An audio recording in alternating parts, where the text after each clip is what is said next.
På Esbjerg Museum er der nok at se på, men ifølge museumsinspektør Anne-Sophie Lundtofte er tiden nu inde til at gøre plads til et helt nyt projekt.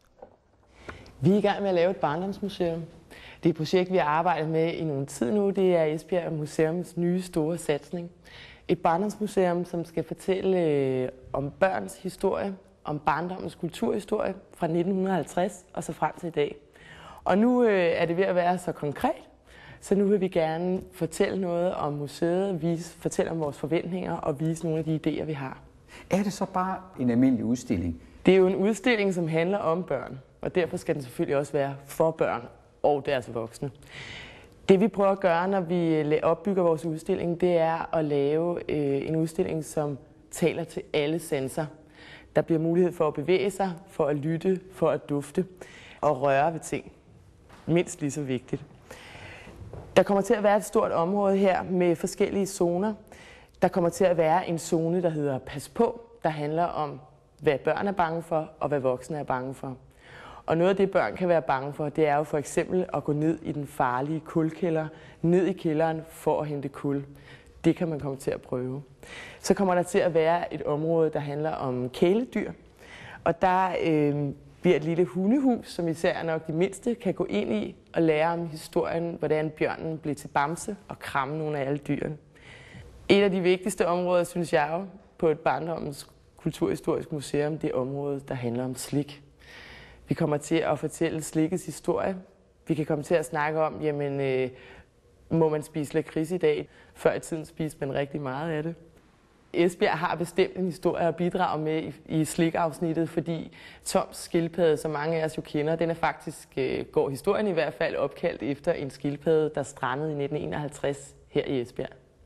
Men slik handler også om sundhed, så vi kommer til at have historien om Esbjergs skoletandlæge, der var den første i Danmark.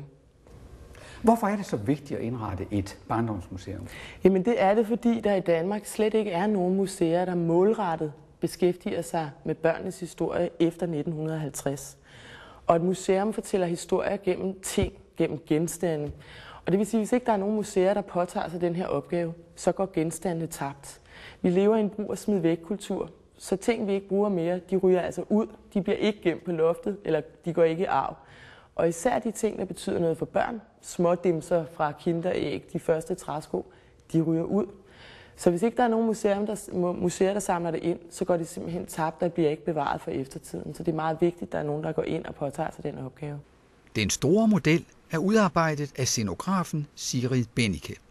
Og den skal give plads til de mange miljøer, der bliver fyldt op med ting fra 1950'erne og frem til i dag.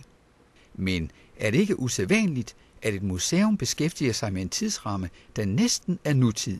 Det er lidt specielt, at vi siger fra 1950 til i dag, for i dag flytter sig hele tiden. Og det, der sker, det er, at vi kommer til at lave en udstilling, hvor publikum selv ved lige så meget, som vi gør.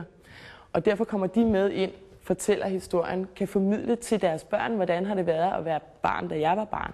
Vi kan ikke fortælle den endegyldige historie om, hvordan det har været at være barn i for eksempel 70'erne.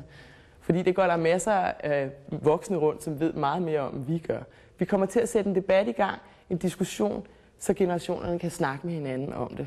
Hvad var for eksempel det vigtigste slik i 70'erne? Hvad skulle der være i den optimale skoletaske i 80'erne? Det kan være, at forældre og børn ved meget mere om det, end jeg kommer til at gøre. Noget af det, I benytter jer, det er jo også lidt en usædvanlig oplevelse. Det er sådan noget med forskellige dimensioner, kan man sige. Ja, noget af det, som vi gerne vil gøre, det er jo at gøre det til et sjovt sted at være. Og for eksempel så kommer man jo til her i afsnittet, der handler om familien. Der kan man få chancen for at kure ned af en brandstang og havne nede i stuen. Først så kan man lære noget om tidens hygiejne, diskutere, hvornår skal børn egentlig i bad? Er det en gang om dagen? Er det en gang om ugen? Det er nogle normer, som har ændret sig bare på de seneste 50 år. Så kan man tage en tur ud med badevandet, ned i stuen og finde sin egen familieform. Der findes mange forskellige typer af familier i dag, jo, og det har også ændret sig voldsomt. Nu er det så en historie om danske børn. Ja. Men hvorfor skal museet så ligge i Esbjerg? Ja, men det er jo oplagt, fordi Esbjerg har altid opfattet sig selv som en børnenes by. Vi har altid været forrest, når det handlede om børneområdet, især på skoleområdet og på institutionsområdet. Esbjerg var først med børnehaveklasser. Esbjerg var først med skoletandlæger. Esbjerg har altid samundervist børnene. Drenge og piger har ikke været adskilt. Og man har tidligt arbejdet både med projektundervisning og tværfaglig undervisning. Så man har altid været forrest.